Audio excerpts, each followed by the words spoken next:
when Elena initially asked me to serve on this panel with fellow women in STEM and STEAM, I was like, why? Because my background is in marketing and my background is in, my professional background is in higher education. So today, my story is actually about me publishing my website, which has officially been live for a year now.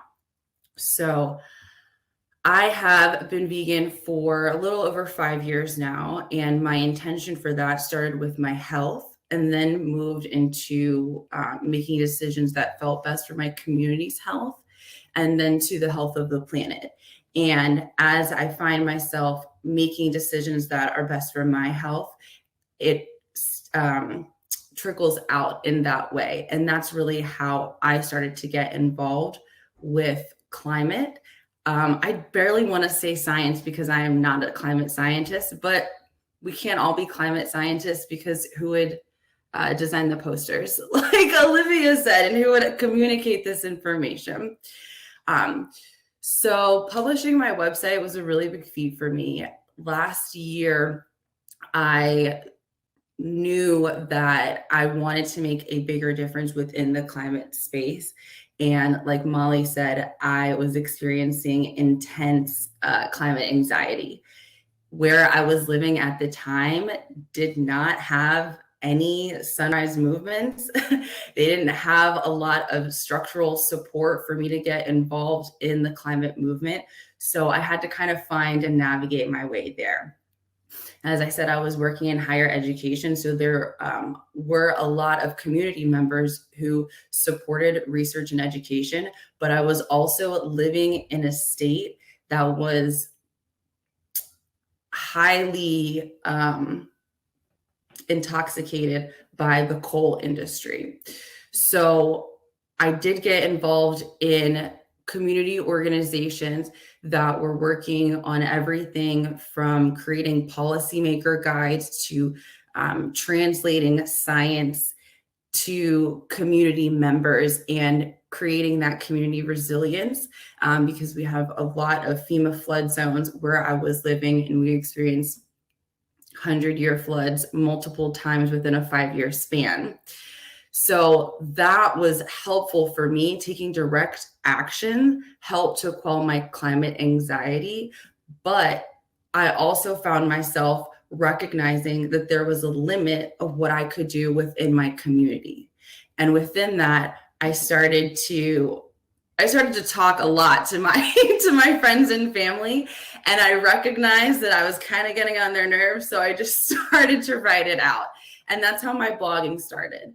So it takes me a very long time to write blogs because there's a lot of emotion that goes into it. But I started my website just by putting out blogs that felt emotionally would resonate with me and people who also felt alienated and isolated within the spaces that they were living or the spaces that they were working. But I also wanted to make sure that this wasn't just about how I felt.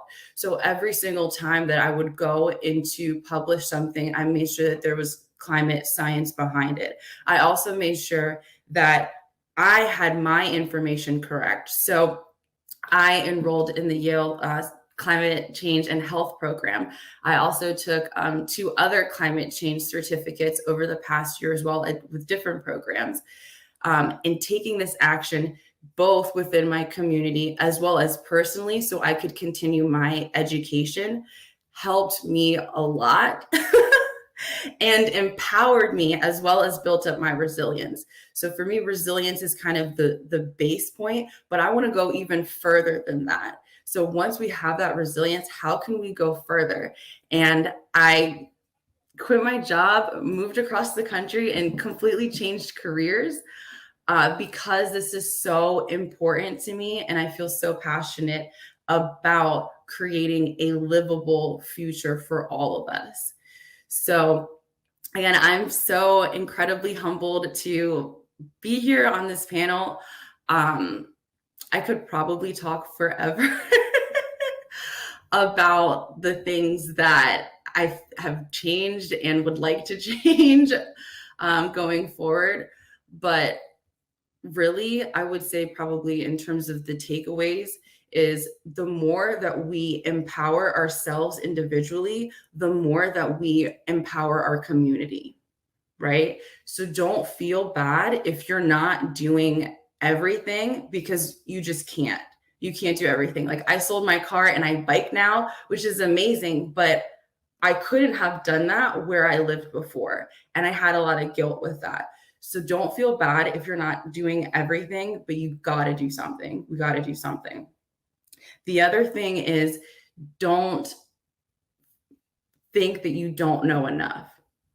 Like, me being asked to be on this panel was super, super humbling. Me being in the space of the folks who were in the Yale Climate Change and Health program was super humbling for me, because I still don't feel like I have a science background, and I still don't feel qualified to communicate anything about clients or climate scientists or climate, excuse me, I'm getting a little bit nervous.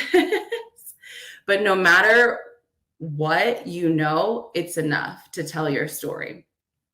And then the other thing that I will just leave everyone with is to make sure that we fully feel our feelings. As Molly said, this is something that every single person who gets born behind us has to deal with. And there's a lot of emotions with that. And what's been missing with the numbers, especially for folks who are less data oriented, is the emotion behind that. Once we feel that, oh, we're losing pieces of our home, then we can fully move forward. And that's how we build resilience. So we have to be honest with that.